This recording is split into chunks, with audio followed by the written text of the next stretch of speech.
आत्मनिर्भर भारत के सपने के साकार करने के लिए सरकार हर संभव प्रयास कर रही है। केंद्र सरकार की राष्ट्रीय पशुधन योजना बुरहानपुर जिले के ग्रामीणों के लिए आत्मनिर्भरता की राह प्रशस्त कर रही है। यहां के इच्छापुर गांव के रहने वाले दो भाई इस योजना का लाभ उठाकर आत्मनिर्भर बने हैं। पेश है ये ग्राउंड रिपोर्ट।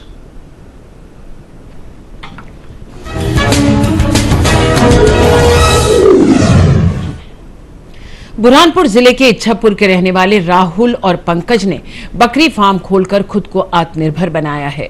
इन युवाओं ने एग्रीकल्चर और मास्टर ऑफ टेक्नोलॉजी से स्नातकोत्तर करने के बाद भी सरकारी नौकरी की चाहत नहीं रखी और गांव में ही बकरी पालने का धंधा शुरू किया।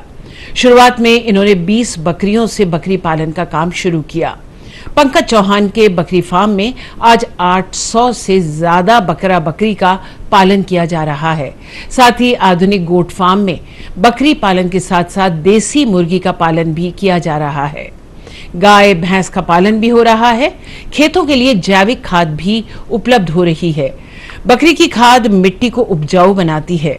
बकरी की मेंगनी और उसका यूरिन मिट्टी की गुणवत्ता बढ़ाने में बहुत मूल्यवान होता है। इसके अलावा बकरी की खाल, बाल, रेशों का भी व्यावसायिक महत्व है। इन युवाओं के लिए केंद्र सरकार की राष्ट्रीय पशुधन योजना काफी सहायक साबित हुई है।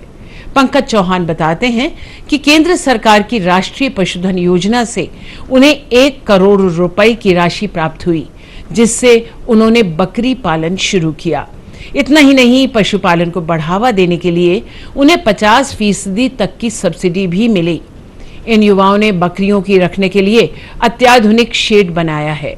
उनके बकरी फार्म में जमुनापुरी, ब्लैक बंगाल, बारबरी, बीटल, सिरोही, मारवाड़ी, चंगथनी, चेगू, गंजम, उस्मानाबादी नस्लों की बकरियां हैं। उप संचालक पशु चिकित्सा सेवाएं डॉक्टर हीरा सिंह भंवर ने बताया कि राष्ट्रीय पशुधन योजना ग्रामीण युवाओं के लिए आत्मनिर्भरता का एक अच्छा विकल्प है। इससे कई तरह के फायदे मिल रहे हैं। राष्ट्रीय पशुधन योजना से मिले इस सहयोग ने सरकार द्वारा इसमें सब्सिडी प्राप्त है। निर्भर बनाया 50% सब्सिडी हम लोग का प्रोजेक्ट है कुछ नियर अबाउट 1 करोड़ का। इसमें हमको 50% सब्सिडी है। मार्गदर्शन हमको यहाँ पर पशु विभाग से पूरा मार्गदर्शन प्राप्त हुआ है। यहाँ पर हम लोगों के पास में 500 प्लस बकरियां हैं यहाँ पर और 25 से 30 बकरे हैं। हम लोग के यहाँ पे कुछ 150 लीटर के करीब दूध निकलता है रोजाना। और उसके बाद में जो खाद है, इसका हम लोग खाद का खेती में उपयोग करते हैं। मुनाफा की अगर बात करें हम लोग अभी तो ये तो थोड़ा सा लॉन्ग टर्म का बिजनेस है उसी तरह से, लेकिन मुनाफा इसमें ज़रूर है। एक समय लगता है लेकिन मुनाफा होता ज़रूर है। अभी हम लोग दूध से भी हमारी कमाई हो रही है, खाद से कमाई हो रही है। और जो छोटे बच्चे हैं जो कुछ लोग ब्रीडिंग के लिए लेना चाहते हैं, उन लोग ब्रीडिंग के लिए खरीदते हैं, उससे भी हमारा मुनाफा बन जाता है। गोट फार्म डाला हुआ है मेरे पास में। 4 से 5 जाति की बकरियां हैं, राजस्थान से खरीदी हुई है। और ये मैंने प्रोजेक्ट NLM के थ्रू किया हुआ है, नेशनल लाइव स्टॉक मिशन से किया हुआ है। इस पर गवर्नमेंट सब्सिडी 50%। और ये 2 साल से ऊपर, मतलब तकरीबन 2.5-3 साल हो गए मेरे को रन करते हुए। और काफ़ी अच्छा चल रहा है। बकरियों का मतलब 6 महीने के बाद में जब प्रोडक्शन आता है उसको हम 1 साल का बच्चा होने के बाद में बेचते हैं।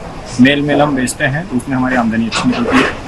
और अगर रिक्वायरमेंट रही किसी की, अगर मिल्क मांगता है, गोट मिल्क मांगता है, तो हम वो भी प्रोवाइड करते हैं। उसमें भी हमारी अच्छी खासी आमदनी है। इसमें बकरी पालन भी हो रहा है, मुर्गी पालन भी हो रहा है और इसके साथ में गाय भैंस पालन, डेयरी भी हो रहा है। यहाँ पर क्या है, जो खाद बन रही है, खाद का इसमें क्या है, जो बकरी का यूरिन वगैरह और जो वेस्ट मटेरियल है वो नीचे जा रहा है। नीचे जाकर ये वहाँ पर मुर्गियों के लिए वो काम कर रहा है। और यहाँ पर खाद का बहुत अच्छा उपयोग हो रहा है। खाद, बकरी खाद मतलब अच्छा खाद बना जाता है। अभी इनके द्वारा बकरियों का कोई बेचनी जा रही है, बकरे बेचे जा रहे हैं। साल में ये 20 से 30 बकरे बेच रहे हैं। इनको लगभग 15 से 20 लाख रुपए की आमदनी साल में हो रही है। इनका बेसिकली ये राष्ट्रीय पशुधन मिशन योजना के अंतर्गत ये योजना 1 करोड़ रुपए में स्थापित की गई है। ये बुरहानपुर विकास खंड में इच्छापुर ग्राम में